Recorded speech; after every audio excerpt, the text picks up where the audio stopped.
اللهم رب اشرح لي صدري ويسر لي أمري واحلل عقدة من لساني يفقهوا قولي. وإذ يعدكم الله إحدى الطائفتين أنها لكم، اور اس وقت کو یاد کرو جب اللہ تم سے وعدہ کر رہے تھے کہ دو جماعتوں میں سے ایک تمہیں ملے گی.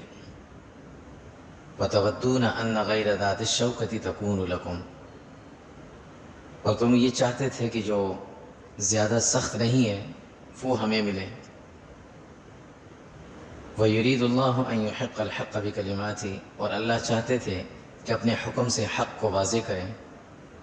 وَيَقْطَعَ دَابِرَ الْكَافِرِينَ، اور کفر کی جڑیں کاٹ دیں. لِيُحِقَّ الْحَقَّ وَيُبْطِلَ الْبَاطِلَ، تاکہ حق ظاہر ہو جائے اور باطل مٹ جائے. وَلَوْ كَرِهَ الْمُجْرِمُونَ، اگرچہ مجرموں نافرمانوں کو یہ اچھا نہ لگے. اذ تستغیثون ربکم، جب آپ التجا کر رہے تھے اللہ رب العزت سے. فاستجاب لکم، اللہ نے تمہاری بات سنی. انی ممدکم بألف من الملائکۃ مردفین، کہ میں تمہاری مدد کرنے والا ہوں 1000 فرشتوں کے ذریعے جو یکے بعد دیگرے آئیں گے. گزشتہ جو میں سیرت نبی صلی اللہ علیہ وسلم کے حوالے سے یہاں تک بات ہوئی تھی کہ سن 2 ہجری میں شعبان تک جو واقعات تھے، جو حالات تھے، وہ گزرے تھے. شعبان کا آخری شعبان کے آخری دن تھے سن 2 ہجری کہ اللہ رب العزت نے رمضان المبارک کے روزے فرض فرما دیے. نماز کی فرضیت مکہ مکرمہ میں ہو گئی تھی، زکوٰۃ کی فرضیت بھی وہیں ہو گئی تھی، البتہ نصاب اور اس کا باقاعدہ ایک مقدار متعین کرنا یہ مدینہ طیبہ میں بعد میں ہوا تھا. تیسرے نمبر پر روزے تھے سن 2 ہجری میں شعبان کے آخری ایام میں اللہ نے حکم نازل فرما دیا. عبداللہ بن عمر رضی اللہ تعالیٰ عنہ فرماتے ہیں کہ جب ہم لوگ رسول اللہ صلی اللہ علیہ وسلم نے فرمایا جب ہم لوگ مدینہ آئے تو اس وقت آپ صلی اللہ علیہ وسلم نے حکم دیا تھا کہ بھئی یوم عاشورہ کا روزہ رکھیں، یہ فرض تھا. لیکن جب رمضان کی فرضیت کا حکم آ گیا تو رسول اللہ صلی اللہ علیہ وسلم نے فرمایا کہ اب تمہیں اختیار ہے، عاشورہ کا روزہ رکھو یا نہ رکھو، لیکن رمضان کے روزے کتب علیکم الصیام، تم پر رمضان کے روزے اب فرض ہو گئے، اب پورے رمضان کے مہینے کے روزے رکھنے ہیں. یہ حکم آ گیا. حضور صلی اللہ علیہ وسلم نے عاشورہ کا روزہ خود بھی رکھا ہے، صحابہ سے بھی فرمایا رکھنے کو، اور آپ نے یہ بھی فرمایا کہ اس کے ساتھ ایک روزہ اور ملا لیا کرو، یا 9 کا یا 11 کا. لیکن 9 کی آپ نے باقاعدہ صراحت فرمائی تھی. خیر، رمضان کے روزے پہلی مرتبہ فرض ہوئے، ابھی روزے رکھے تھے، شروع ہوئے تھے کہ ابھی رمضان کے ابتدائی ایام تھے کہ ایک بہت بڑا جو مشہور واقعہ ہے جنگ بدر کا، اس کا واقعہ رونما ہو گیا. حضور صلی اللہ علیہ وسلم اس سے پہلے جیسے گزرا تھا سن 1 ہجری میں مختلف علاقوں کی طرف آپ نے مہماتی لشکر روانہ فرمائے تھے، گئے تھے، اور یہ ان جگہوں پر آپ لشکر روانہ فرماتے تھے جہاں سے خطرات ہوتے تھے. ان خطرات کو دفع کرنے کے لیے آپ صحابہ کے ساتھ لشکر بھیجتے، کبھی خود بھی جاتے، جس پیچھے گزرا تھا. اس مرتبہ حضور صلی اللہ علیہ وسلم کو پتہ چلا کہ ایک قریش مکہ کا ایک تجارتی قافلہ ہے جس کے امیر ابو سفیان ہیں، اور یہ شام سے واپسی کی طرف آ رہا ہے اور جا رہا ہے مکہ کو، مدینہ کے قریب سے گزرے گا. تو حضور صلی اللہ علیہ وسلم کا مقصد یہ تھا کہ صحابہ کو ساتھ لے کر جائیں، ان کا راستہ روکیں، تھوڑا ڈرائیں دھمکائیں ان کو. اور اس میں ایک اور خبر یہ بھی آئی تھی کہ اس تجارتی قافلے کے اندر مکہ کے تمام لوگوں نے اپنا مال شامل کیا تھا تجارت کے لیے، اور سب نے یہ نیت بھی کی ہوئی تھی، ابو جہل نے سب سے نیت لی ہوئی تھی کہ جن جن کو جتنا فائدہ ہوگا وہ سارا ہم اکٹھا کریں گے اور مدینہ میں مسلمانوں کے خلاف استعمال کریں گے. تو حضور نے فرمایا کہ چلو کیوں نہ ان کو ذرا روکا جائے. حضور صلی اللہ علیہ وسلم نے اپنے ساتھ 313 صحابہ کو لیا اور روانہ ہوئے مدینہ سے باہر جانے کے لیے. جاتے وقت چونکہ جنگ یا لڑائی کا کوئی ارادہ تھا بھی نہیں اور کوئی ایسے کچھ حالات بھی نہیں تھے، تو حضور صلی اللہ علیہ وسلم نے اپنے ساتھ صحابہ سے کہا بھائی جو بھی تمہارے پاس لے چلو. خوب کوئی اتنی اہتمام کے ساتھ تیاری نہیں کی. چنانچہ جن کے پاس اونٹ تھے وہ اونٹ لے کر آ گئے.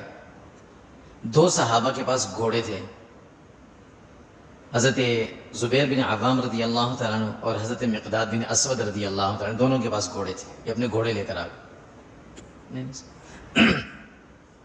یہ اپنے گھوڑے لے کر آ گئے. باقی تقریباً 70 صحابہ کے پاس جو ہے وہ اونٹ تھے اور کل ملا کر 6 آدمیوں کے پاس تلواریں تھیں. یہ ایک لشکر تیار ہوا روانگی کے لیے. حضور صلی اللہ علیہ وسلم نے حضرت ابو لبابہ بن عبد المنذر کو مدینہ کا امیر مقرر کیا کہ جیسے آپ کی ترتیب تھی کہ کسی کو امیر بنا کر بھیجتے تھے، رکھتے تھے، اپنا نائب بنا کر خود جاتے تھے. حضور صلی اللہ علیہ وسلم نے تقسیم یوں فرمائی کہ بھئی ہر 3 آدمیوں کے حصے میں ایک اونٹ آیا سواری کے لیے. اور حضور صلی اللہ علیہ وسلم کے ساتھ جن 2 صحابہ کا نام ہے حضرت ابو لبابہ رضی اللہ تعالیٰ اور حضرت علی رضی اللہ تعالیٰ، یہ 2 حضور کے ساتھ باری باری ایک آدمی سواری کے اونٹ پہ بیٹھتا، 2 پیدل چلتے تھے، اس طرح سفر کرتے تھے. خیر سفر کی ترتیب بنی. مدینہ منورہ سے تھوڑا سا باہر نکلے تو حضور نے صحابہ کی تھوڑی سی گنتی بھی کی اور جو چھوٹے کم عمر تھے ان کو واپس کر دیا. واپس کر کے حضور آگے جانے لگے. ادھر کسی نے جا کر ابو سفیان کو اطلاع کر دی تھی کہ اس طرح مدینہ والوں نے آپ کا راستہ روکا ہوا ہے. ظاہر ان کو جان کی بھی فکر تھی، مال کی بھی فکر تھی. تو ابو سفیان نے ایک بندہ بھیج دیا مکہ کہ جتنا جلد ہو سکے گھوڑا دیا اسے کہ تم جتنا جلد ہو سکے جا کے مکہ والوں کو خبر دو کہ ہمیں ہماری جانوں کو بھی ہمارے مالوں کو بھی خطرہ ہے، ہماری مدد کو پہنچے. یہ تجارتی قافلہ جو ہے وہ آہستہ آہستہ آ رہا تھا. مکہ مکرمہ میں خبر پہنچ گئی. ابو جہل جو پہلے سے ہی بہانے ڈھونڈ رہا تھا کہ کسی طریقے سے مجھے موقع ملے میں ان صحابہ کو مدینہ میں بھی نہ چھوڑوں، اسے اپنی طاقت پہ بڑا گھمنڈ تھا. اس نے فوراً اعلان کر دیا کہ بھئی اس قافلے کے اندر چونکہ ہم سب کا مال بھی ہے اور ہمارے لوگ بھی پھنسے ہوئے ہیں، فوری طور پر تیاری کرو، لڑنے کے لیے جانا ہے. چنانچہ اس نے 1000 کا لشکر تیار کیا، تمام مسلح لوگ تھے. اب وہ تیاری کر کے آ ہی رہا تھا کہ اتنے میں دوبارہ اطلاع پہنچ گئی. ابو سفیان نے راستہ بدل لیا. راستہ بدل کر وہ دوسرے راستے سے نکل کر بچ کے چلے گئے. جب وہ نکل گئے تو اس نے دوسرا پیغام بھیجا کہ بھئی جا کے مکہ والوں سے کہہ دو کہ اب آنے کی ضرورت نہیں ہے، لڑنے کی خواہ ضرورت نہیں ہے، ہم لوگ نکل گئے. ابو جہل نے کہا ایسے کیسے ہو سکتا ہے، یہ تو موقع ہمارے ہاتھ آیا، ہم اس کو چھوڑیں گے، ہم نہیں کریں. چنانچہ اس نے 1000 کا لشکر تیار کیا، فوجی تیار کیا اور ساتھ میں کچھ اونٹ بھی لیے اضافی طور پر ذبح کرنے کے لیے کہ یہ وہاں ذبح کریں گے، اور کچھ گانا گانے والی خواتین بھی ساتھ رکھی کہ وہاں ایک فنکشن کریں گے. ہم نے جا کر تھا کیا کہ وہاں جا کر مدینہ پہ حملہ کریں گے، مسلمانوں کو قتل کریں گے سب کو، پھر وہاں اس کی گانوں کی مجالس ہوں گی اور اونٹ ذبح ہوں گے، کھانا کھلایا جائے گا، خوب جشن منا کر واپس آئیں گے. اس اہتمام سے وہ تیاری کر کے نکلنے لگا. اللہ رب العزت نے قرآن کریم میں اس کا ذکر بھی فرمایا، وَلَا تَكُونُوا كَالَّذِينَ خَرَجُوا مِن دِيَارِهِمْ بَطَرًا وَرِئَاءَ النَّاسِ وَيَصُدُّونَ عَن سَبِيلِ اللَّهِ. مسلمانوں سے کہا کہ دیکھو بھائی، جب بھی کسی مہم پر جانا ہو، دین کی نسبت سے کسی بھی کام کے لیے جانا ہو، تو نکلتے وقت عاجزی اور انکساری کا اظہار کر کے جانا، اکڑ اور تکبر کے ساتھ کبھی نہ جانا، چاہے تم کتنی طاقت والے کیوں نہ ہو. ابو جہل کو 100% یقین تھا کہ میں 1000 مسلح فوجی لے کر جا رہا ہوں، میرا کون مقابلہ کر سکتا ہے، اور میں تم کو قتل کر کے آؤں گا. تو اکڑ اور تکبر سے نکلا. اللہ نے فرمایا بلا تکونوا، تم ایسے مت بننا کالذین، ان لوگوں کی طرح، خرجوا من دیارہم، جو اپنے گھروں سے نکلے تھے، بطرا ورئاء الناس، تکبر اور اکڑ کے ساتھ، لوگوں کو دکھاتے ہوئے، خوب شور شرابے کے ساتھ، گانے بج رہے تھے، ابو جہل کا لشکر جا رہا ہے. اس طرح مت کرو. حضور صلی اللہ علیہ وسلم کو جب اطلاع ہوئی کہ معاملہ تو ایسے ہو گیا کہ ہم تو آئے تھے راستہ روکنے کے لیے، ادھر تو مکہ سے لوگ جنگ کے لیے آ گئے. حضور نے صحابہ سے مشورہ لیا کیا کریں. حضور صلی اللہ علیہ وسلم کی یہ عادت تھی ہمیشہ کہ وہ اپنے صحابہ سے مشورہ ضرور لیتے تھے ہر معاملے میں، اور خاص کر حضرت ابو بکر، حضرت عمر، جن کو اپنا دونوں وزیر کہا کرتے تھے. حضور نے فرمایا تھا کہ میرے 2 وزیر آسمان پر ہیں، 2 زمین پر ہیں. زمین پر جو دونوں وہ ابو بکر اور عمر ہیں، ان سے مشورہ لیتے تھے اور فرماتے تھے کہ جب کسی معاملے میں مشورہ لوں میں اور ابو بکر عمر کی رائے ایک طرف ہو جائے، میری رائے بے شک دوسری طرف ہو، پھر میں ابو بکر اور عمر کی رائے پر عمل کرتا ہوں. یہ مشاورت کرنا یہ مسلمانوں کی پہچان ہے. چاہے وہ کوئی بھی ہو، کسی بھی منصب ہو، جس کے ماتحت اگر لوگ رہ رہے ہوں، تو اس کے ساتھ ایک شورا ہونی چاہیے، جماعت ہونی چاہیے. اب وہ شورا ہوتی ہے جس کو ہم ہر زمانے میں الگ الگ نام کہتے ہیں، کوئی کو شورا کہتے ہیں، کوئی اس کو کابینہ کہتے ہیں، کوئی کیبنٹ پارلیمنٹ کہتے ہیں، کوئی وزراء کی جماعت کہتے ہیں، کچھ بھی ہو لیکن شورا ہو، اور اس شورا کے سامنے بات رکھی جائے، پھر ان سے مشورہ لیا جائے، اس مشورے میں جو اتفاقی طور پر بات جس پر متفق ہوں اس پر عمل ہونا چاہیے. اور یہ مشاورت، یہ جو ارکان شورا ہیں، یہ مشورہ کسی پارٹی یا کسی قوم یا کسی زبان کی بنیاد پر نہیں دیں گے، یہ ایمان کی بنیاد پر دیں گے. اس لیے اسلام یہ کہتا ہے کہ جب کسی کے عہدہ اس کے حوالے کرو نا، تو اس آدمی آدمیوں کی گنتی کر کے ان کو نہ دو، اس آدمی کا وزن کر کے دیکھو کہ یہ آدمی کتنا وزنی ہے، لوگ اس کی کتنی عزت کرتے ہیں، خود کتنا دیندار، کتنا ایماندار ہے، پھر اس کو رکن شورا بنایا جائے. خیر، حضور نے صحابہ سے مشورہ لیا، حضرت ابو بکر سے مشورہ لیا. ابو بکر نے فرمایا رسول اللہ اب ہم آئے ہیں اور اب تو معاملہ جنگ کا بن گیا ہے، تو اب لڑیں گے. حضرت عمر نے بھی یہی مشورہ دیا. حضور نے فرمایا کوئی اور مشورہ دو. حضرت مقداد بن اسود رضی اللہ تعالیٰ عنہ کھڑے ہوئے، فرمایا یا رسول اللہ ہم سمجھتے ہیں، میں سمجھتا ہوں آپ کیا چاہتے ہیں. آپ یہ چاہتے ہیں کہ اس وقت ہم خالی ہاتھ ہیں، ہم لڑنے کی نیت سے تیاری کر کے نہیں آئے تھے، ہم اس لیے آئے راستہ روکنے آئے تھے، لیکن اب معاملہ جنگ کا بن گیا ہے، اب ان کی طرف سے ہم پہ حملہ ہونے والا ہے، وہ تو آ گئے، تو اب ہم نے لڑنا، ہم نے جانا نہیں، بھاگنا نہیں، واپس نہیں جانا. اور ایک عجیب جملہ فرمایا کہ ہم وہ نہیں ہیں جو موسیٰ علیہ السلام کے ساتھ تھے، جنہوں نے حضرت موسیٰ علیہ السلام سے جب جہاد کا حکم ملا، موسیٰ علیہ السلام نے اپنی قوم سے کہا کہ قوم عمالقہ کے خلاف جہاد کرنا ہے، اللہ نے وعدہ کیا ہے تم اس بستی میں داخل ہو جاؤ، اللہ تمہاری مدد کریں گے. فلسطین کا جو علاقہ تھا یہ اس پہ قابض تھی دوسری قومیں، تو انہوں نے جا کر جب دیکھا واپس آئے تو کہنے لگے اذهب انت وربك فقاتلا انا هاهنا قاعدون. اے موسیٰ ہمارے بس کی بات نہیں، ہم ان سے کیسے لڑ سکتے ہیں، وہ تو سپر پاور ہیں، ہم ان سے کیسے لڑ سکتے ہیں. اگر زیادہ لڑنے کا شوق ہے تو آپ اور آپ کے رب جا کر لڑیں، ہم نہیں لڑ سکتے. تو حضرت مقداد نے فرمایا یا رسول اللہ ہم وہ نہیں ہیں، ہم وہ نہیں ہیں، ہم آپ کے ساتھ ہیں، ہم لڑیں گے. حضور نے فرمایا کوئی اور مشورہ. تو حضرت سعد بن معاذ رضی اللہ تعالیٰ عنہ انصار میں سے تھے، وہ اٹھے، یا رسول اللہ میں سمجھتا ہوں آپ یہ چاہتے ہیں کہ انصار میں سے بھی کوئی بولے ہم آپ کے ساتھ ہیں، ہم نے آپ کو مدینہ طیبہ بلایا ہے، ہم نے آپ کے ہاتھ پر بیعت کی ہے، ہم آپ کے ساتھ ہیں، آپ جس سے کہیں گے صلح کرنے کی ہم ان سے صلح کریں گے، جس سے قطع تعلقی کا بولیں گے ان سے کریں گے، جن سے لڑنے کو بولیں گے ہم ان سے لڑیں گے، ہم آپ کے ساتھ ہیں. اور اگر آپ ہمیں یہ کہیں کہ اپنے گھوڑوں کو لے کر سمندر میں کود جائیں، ہم اس کے لیے بھی تیار ہیں، ہم آپ کے ساتھ ہیں. حضور صلی اللہ علیہ وسلم خوش ہوئے، صحابہ کی سب کی رائے سنی، تو میں ٹھیک ہے تیاری کرو، اب بدر کے میدان کی طرف رخ کرنا ہے، وہاں جا کر ان کا مقابلہ کرنا ہوگا. بدر کی طرف جانے لگے.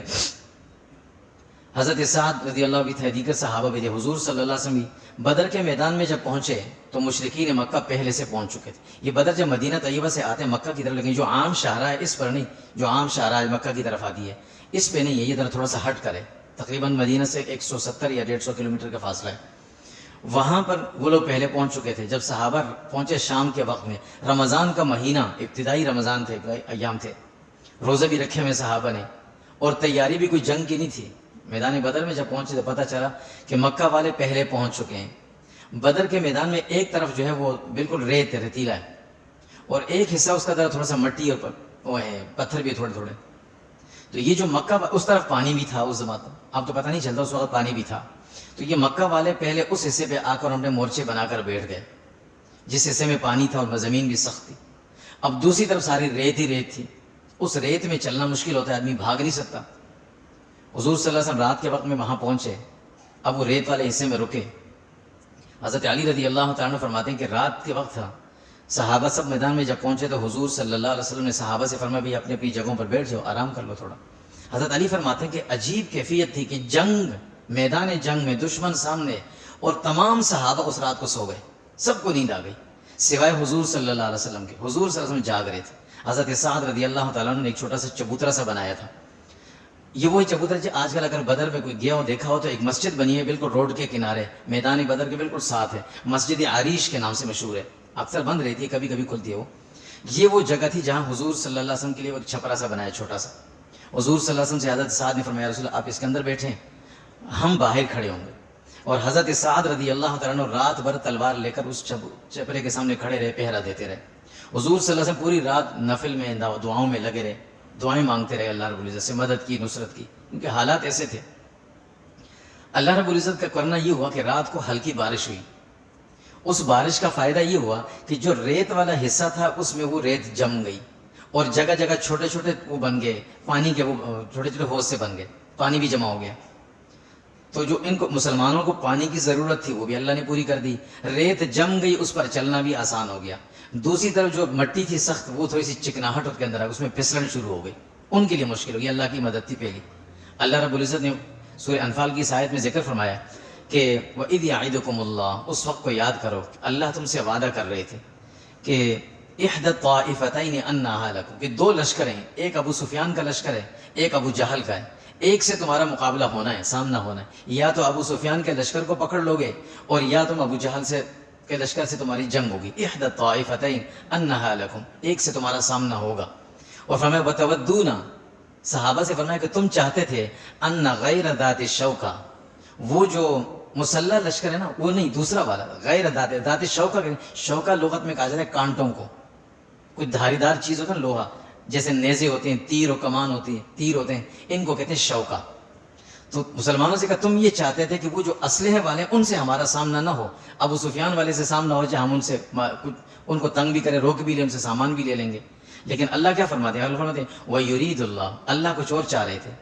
اللہ کی منشا یہ تھی کہ وہ لوگ چلے جائیں، ابو جہل کے لشکر سے تمہارا ٹکراؤ ہو جائے. اور یہ اس لیے بھی ہو جائے کہ مسلمان جب مکہ سے مدینہ آئے تھے تو مکہ میں ایک طویل عرصہ ظلم اور تشدد کا سہ کر آئے تھے. تو فطری طور پر انسان کے ذہن میں خوف سے بیٹھا ہوتا ہے، جس کے ظلموں کو دیکھا ہوتا ہے اس کا. اللہ نے وہ خوف مسلمانوں سے نکالنا تھا اور کفار کے دل میں وہ روب اور خوف بٹھانا تھا. اس کے لیے اللہ نے یہ جنگ کروانی تھی. تو اللہ فرماتے ہیں وَيُرِيدُ اللَّهُ، اللہ چاہتے تھے ان يحق الحق بکلماتہ، کہ اپنے حکم سے حق کو ظاہر کریں، وَيَقْطَعَ دَابِرَ الْكَافِرِينَ، اور کافروں کی جڑیں کٹ جائیں. چنانچہ ایسے ہی ہوا. بدر کی شکست کے بعد کفار پہ مسلمانوں کے سامنے آتے ہوئے ڈرتے بھی تھے، انہیں پتہ چل گیا کہ اب تو نہیں ہو سکتے کچھ. خیر، صبح کا وقت ہوا، حضور صلی اللہ علیہ وسلم نے صحابہ کو میں اعلان فرمایا فجر کی نماز کا وقت ہے، اٹھیں. سب صحابہ اٹھے، فجر کی نماز ادا فرمائی. نماز سے فارغ ہونے کے بعد اب جنگ کی تیاری شروع ہوئی، صفیں بننا شروع ہوئیں. اس درمیان کا عجیب عجیب واقعات ہونے لگے. بڑا مشہور واقعہ حضرت عبد الرحمن بن عوف رضی اللہ فرماتے ہیں کہ جب صفیں بننے لگی ایسے، اس زمانے میں ہاتھوں کی جنگ ہوتی، دو بدو جنگیں ہوتی تھی، اور اصل جنگ یہی ہوتی ایمان اور کفر کا، بہادری اور بزدلی کا پتہ اس میں چلتا ہے کہ جب آمنے سامنے آئے. تو صفیں بننے لگیں. عبد الرحمن بن عوف رضی اللہ فرماتے ہیں کہ میں نے دیکھا کہ میری صف میں ادھر بھی اور ادھر بھی دو چھوٹے چھوٹے بچے کھڑے ہوئے. میں بڑا حیران ہوا، پریشان بھی ہوا. ظاہر ہے جب آدمی جنگ میں ہو تو چاہتا ہے کہ میری دائیں بائیں کوئی مضبوط آدمی کھڑا تو مجھے اس سے فائدہ ہوگا، سہارا ملے گا. ابھی میں سوچ رہا تھا کہ اس ایک بچے نے میرا ہاتھ پکڑ کے یوں ہلایا، مجھ سے پوچھا چچا وہ ابو جہل کون ہے؟ میں نے کہا تم کیا کرو گے؟ کہا کہ میں نے سنا ہے کہ وہ ہمارے نبی کو گالیاں دیتا ہے. یہ کون ہے یار بتائیں؟ کہتے میں نے نظر اٹھا کر دوسری طرف دیکھا کہ میں ان کو بتاؤں کہ کہاں ہے وہ. اتنے میں دوسرے بچے نے بھی یہی سوال کیا مجھ سے. حضرت معاذ اور حضرت معاوض دونوں بھائی تھے. کہا میں دیکھا کہ وہ سامنے، نے کہا یہ سامنے یہ ابو جہل ہے. عبد الرحمن بن عوف فرماتے ہیں کہ یہ بات میں نے کہی، اس کے بعد جب جنگ شروع ہوئی ہے تو یہ بچے ایسے تیر کی طرح جا کر اس پہ جھپٹے اور پکڑ کر اس کو ابو جہل کو اس نے لٹا دیا.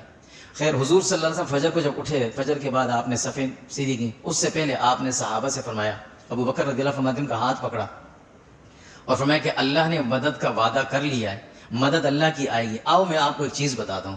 فرمایا کفار کے جتنے بڑے بڑے سردار ہیں نا، فلاں ادھر مارا جائے گا، فلاں ادھر قتل ہوگا، فلاں یہاں ہوگا، فلاں یہاں ہوگا. حضرت انس فرماتے ہیں حضور نے جن جگہوں پر نشانات لگائے تھے نا، ہم نے جنگ ختم ہونے کے بعد دیکھا وہ سب کے سب اسی جگہ پر مرے پڑے ہوئے تھے.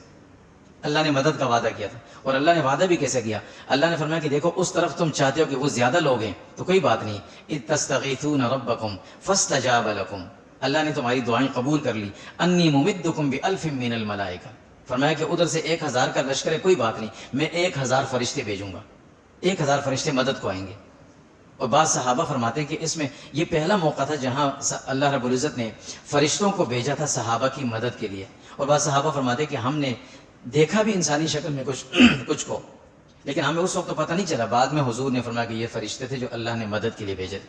خیر اس زمانے میں جنگ کا طریقہ یہ ہوتا تھا کہ دونوں طرف سے پہلے صفیں بنتی، پھر ہر ادھر سے اور ادھر سے دونوں طرف سے 1-2 آدمی نکلتے، وہ 1 by 1 اکیلے مقابلہ کرتے تھے. اس کے بعد پھر جنگ ہوتی تھی. تو کفار کی طرف سے 3 آدمی آئے جو بہادر سمجھے جاتے تھے. عتبہ اور شیبہ دونوں بھائی تھے. ایک ان کا بیٹا تھا ولید. یہ 3 آدمی باہر آئے اور انہوں نے تلواریں ہاتھ میں لے کر للکارتے ہوئے کہا ہمارا مقابلہ کون کرے گا, آئیں. ادھر سے انصار کے 3 صحابہ نیچے اترے, میدان میں لڑنے کے لیے. تو عتبہ نے پوچھا کہ تم کون ہو, یہ بتاؤ, اپنا تعارف کرواؤ, کون ہو؟ تو انہوں نے کہا ہم انصار مدینہ. کہا ہم تم سے لڑنا اچھا نہیں لگتا ہمیں, تم کو ہمارے مقابلے میں کوئی ہمارے خاندان کا آدمی آئے جو مکہ سے ہے وہ آئے ہم سے لڑنے کے لیے, تم سے لڑنا ہم اپنی بے عزتی سمجھتے ہیں. حضور صلی اللہ علیہ وسلم نے حضرت علی, حضرت حمزہ اور حضرت عبیدہ بن حارث رضی اللہ کا نام لے کر فرمایا نکلو آپ تینوں. وہ تینوں نکلے. جب جنگ شروع ہوئی تو اول وہلے میں حضرت علی اور حضرت حمزہ نے تو اپنے مد مقابل کو قتل کر دیا. حضرت عبیدہ بن حارث تھوڑے سے زخمی ہوئے, خیر پھر وہ آدمی بھی قتل ہوا. اس کے بعد جنگ شروع ہوئی. حضور صلی اللہ علیہ وسلم اپنے اس جو چبوترا بنا تو اس چبوترے میں آ کر دعا میں لگ گئے اور رو رو کر اللہ سے دعائیں مانگتے رہے. بڑی مشہور دعا حضور کی, فرمایا اللہ رب العزت اس وقت جو میرے پاس بلکہ روئی زمین پر جو مسلمان تھے نا آپ کے نام لینے والے وہ یہی ہیں بس جو اس وقت میدان میں آئے, ان کے علاوہ کوئی نہیں. اور اگر آپ چاہتے ہیں کہ آپ کا نام اس زمین پر لیا جائے اے اللہ ان کو فتح دے دینا آج تاکہ یہ واپس چلے جائیں. اور اگر آپ چاہتے ہیں کہ روئی زمین سے آپ کا نام لینے والے سب ختم ہو جائیں تو پھر یہ آج جو بھی آپ فیصلہ کریں وہی ہوگا. اس دعا میں لگے ہوئے تھے. حضرت سعد رضی اللہ پہرے پہ کھڑے تھے. حضرت ابوبکر صدیق رضی اللہ تعالیٰ نے آپ کے کندھے پہ ہاتھ رکھا, اٹھایا, فرمایا رسول اللہ آپ نے بہت دعائیں مانگ لی, اللہ آپ کی ضرور مدد فرمائیں گے. باہر آج حضور صلی اللہ علیہ وسلم نے حضرت ابوبکر کو بھی خوشخبری سنائی کہ اللہ کی مدد آنے والی. اللہ رب العزت فرماتے ہیں وما جعلہ اللہ الا بشرا لکم, اللہ نے تمہارے لیے خوشخبری بنائی اس لیے ولتطمئن قلوبکم, تاکہ تمہارے دل مطمئن رہیں کہ اللہ نے 1000 فرشتے بھیج دیے. حضور باہر آئے, جنگ شروع ہوئی, دونوں طرف سے خوب معاملہ وہ جنگ چلتی رہی. 17 رمضان المبارک جمعے کا دن تھا. یہ شام کا وقت ہو گیا, ظاہر جنگ ختم ہوئی. ختم اس طور سے ہوئی کہ کفار کے جتنے بڑے بڑے سردار تھے سب مارے گئے. اللہ کی طرف سے حکم یہی تھا. 70 آدمی مشرکین مکہ کے قتل ہوئے اور 70 آدمیوں کو قیدی بنا لیا. صحابہ کی طرف سے صرف 14 صحابہ تک میں شہید ہوئے تھے جن کی قبریں ابھی بھی بدر کے میدان میں ہیں. جو لوگ وہاں گئے دیکھا انہوں نے تو وہاں قبریں ابھی بھی ہیں ان کی. باقی جو 70 آدمی ان کے قتل ہوئے, حضور اور شام کا وقت ہو, جنگ ختم ہوئی, باقی سب بھاگ گئے. حضور صلی اللہ علیہ وسلم صحابہ نے جو مال غنیمت تھا وہ جمع کیا, تھوڑی دیر آرام کیا, اللہ کا شکر ادا کیا. اس کے بعد آپ نے صحابہ کو بھیجا کہ اب دیکھو کون کون مرا, کیا کیا حال ہے. عبداللہ بن مسعود رضی اللہ تعالیٰ عنہ فرماتے ہیں حضور نے مجھے بلایا کہ ادھر آؤ, جب دیکھا وہ ابو جہل کس حال میں ہے, کہاں ہے وہ, کدھر ہے. انس فرماتے ہیں ہمیں تو حضور نے بتا دیا تھا کہ یہ قتل ہوگا اور جس جگہ ہوگا وہ جگہ بھی بتائی تھی. عبداللہ بن مسعود فرماتے ہیں میں سیدھا اسی جگہ پہنچا. جب میں پہنچا تو یہ پڑا ہوا تھا لیکن ابھی اس کا روح اس کی باقی تھی, قتل ہو گیا تھا, نڈھال پڑا ہوا تھا. ان دونوں بچوں نے کیا تھا اس کا کام, جس میں سے ایک بچے کا ہاتھ بھی کٹ گیا تھا. تو عبداللہ بن مسعود رضی اللہ فرماتے ہیں جب میں قریب گیا اس کو میں نے دیکھا, اس نے مجھے دیکھا, کہنے لگا تم کون ہو؟ میں عبداللہ بن مسعود ہوں. کس لیے آئے ہو؟ میں آیا ہوں تمہاری گردن کاٹنے کے لیے. تو اس نے اس وقت جو 2-3 باتیں کہی نا, حضور نے صلی اللہ علیہ وسلم اس باتوں کا ذکر بھی فرمایا تھا. اس نے کہا کہ ایک تو مجھے افسوس اس بات کا ہے کہ میں تم جیسے چرواہوں کے ہاتھوں قتل ہو رہا ہوں. کسی بڑے آدمی کے ہاتھوں قتل ہوتا تو یہ میرے لیے عزت ہوتی, لیکن چلو میری گردن کاٹ دینا, لیکن میری گردن میری تلوار سے کاٹنا. کافر اپنی جگہ, دشمن اپنی جگہ, لیکن بہادر بڑے تھے. کہا کہ میری تلوار لے, اس سے میری گردن کاٹنا, اور میری گردن نیچے سے کاٹنا, اوپر سے نہیں کاٹنا. جب تم گردنیں رکھو گے نا تو میری گردن اونچی نظر آئے گی, اس لیے پتہ چلے گا میں ایک سردار ہوں, ایک عام آدمی نہیں. اور ایک آخری بات کہنے لگا کہ اپنے نبی سے, نبی تو نہیں کہتے تھے, محمد سے جا کر کہنا کہ مجھے اس سے پہلے آپ سے اتنی نفرت نہیں تھی جتنی آج نفرت ہے. آج مجھے آپ سے بہت زیادہ نفرت ہے. عبداللہ بن مسعود نے جب یہ جملہ سنا ان کے سینے پہ چڑھ کر ان کی گردن کاٹی, تلوار ان کے لیے واپس ہے. حضور کو بولا یا رسول اللہ, آخری وقت تھا اس کا اور یہ کہہ رہا تھا. حضور نے فرمایا میں آپ کو کہا کرتا تھا نا کہ ایک فرعون تھا موسیٰ کا, ایک فرعون تھا میرا. موسیٰ کا فرعون اتنا سخت نہیں تھا جتنا میرا یہ فرعون سخت تھا. پھر فرمایا کہ موسیٰ کا فرعون وہ تھا جب وہ غرق ہونے لگا, ڈوبنے لگا, سمندر میں ڈوب چکا تھا, مرنے لگا, یقین آ گیا اس کو, تو وہ اس وقت وہ کہنے لگا, بولنے لگا تھا, کلمہ پڑھنے لگا تھا, آمن تو میں ایمان لاتا ہوں. لیکن اللہ نے اس وقت اس کو مہلت نہیں دی, پھر ختم ہو گیا. میں الان قد عصیت وقبل وکنت من المفسدین, ابھی تم مسلمان ہوتے ہو, اس سے پہلے تم نے جو کچھ کرنا تھا کر لیا, اب نہیں ہو سکتا. یعنی آخری وقت میں اسے وہ ہو گیا تھا کہ وہ کلمہ پڑھ کر بچ سکتا ہے, وہ مان گیا تھا. اور یہ ابو جہل جو تھا, حضور نے فرمایا یہ میرے زمانے کا فرعون, اس کو موت سامنے نظر آ رہی تھی, پھر بھی یہ کہہ رہا تھا کہ مجھے حضور سے نفرت ہے, اس لیے اتنا سخت آدمی. یہ سارے معاملات ہوئے. حضور صلی اللہ علیہ وسلم نے شام کے وقت میں صحابہ نے تھوڑا سا آرام کیا. اس کے بعد اللہ کے حکم سے حضور نے صحابہ سے فرمایا کہ ان سارے مشرکین کو جتنے بڑے قتل ہوئے ہیں ان کے جسموں کو گھسیٹ کر لا کر بدر کے قریب ایک کنواں ہے جو خشک کنواں تھا, میں اس کنویں کے اندر ڈال دو سب کو. اللہ کا حکم یہی ہے, سب کو اس میں ڈال دیا گیا. جو قیدی تھے ان کو قیدی بنا کے رکھا.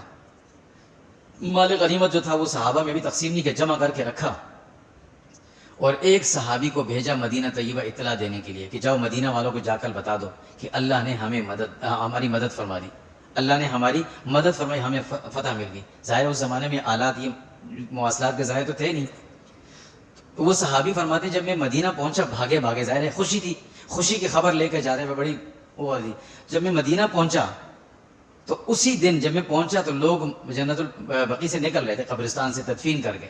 حضور صلی اللہ علیہ وسلم کی جو دوسرے نمبر کی بیٹی تھی حضرت رقیہ, جو حضرت عثمان رضی اللہ کے نکاح میں تھی اور وہ شدید بیمار تھی ان دنوں. حضور جب جا رہے تھے تو حضرت عثمان سے فرمایا عثمان تم یہیں رہو, تم نہ جاؤ, کیونکہ یہ بیمار ہیں, ان کی اہلیت تھی, وہ بیمار ہیں تو ان کے ساتھ پیچھے ان کو دیکھ بھال کرنے والا کوئی نہیں ہے, آپ یہیں رہ جاؤ. ان کو یہیں چھوڑا. لیکن چھوڑنے کے باوجود ان کو ذمہ داری کچھ نہیں دی, کیونکہ آپ گھر کے معاملات میں مصروف ہوں گے تو آپ اجتماعی امور کو دیکھ نہیں سکیں گے. حضرت ابو لبابہ بن عبد المنذر کو امیر بنایا تھا, مسلمانوں کے معاملات وہ دیکھتے تھے. حضرت عثمان حضرت رقیہ کی عیادت میں تھے, ان کی تیمارداری کرتے تھے. ان کا انتقال ہوا, جنازہ ہوا. صحابی فرماتے ہیں کہ ہم ابھی جنازے سے فارغ ہو کر, تدفین سے فارغ ہو کر ہم نے مٹی وٹی ڈالی, جیسے فارغ ہوئے تو اتنے میں وہ صحابی پہنچ گئے خوشی کی خبر لے کر کہ اللہ نے مسلمانوں کو بدر میں فتح نصیب فرما دی اور مسلمان جب ان قریب 2-3 دن کے بعد لوٹ کر واپس آنے والے.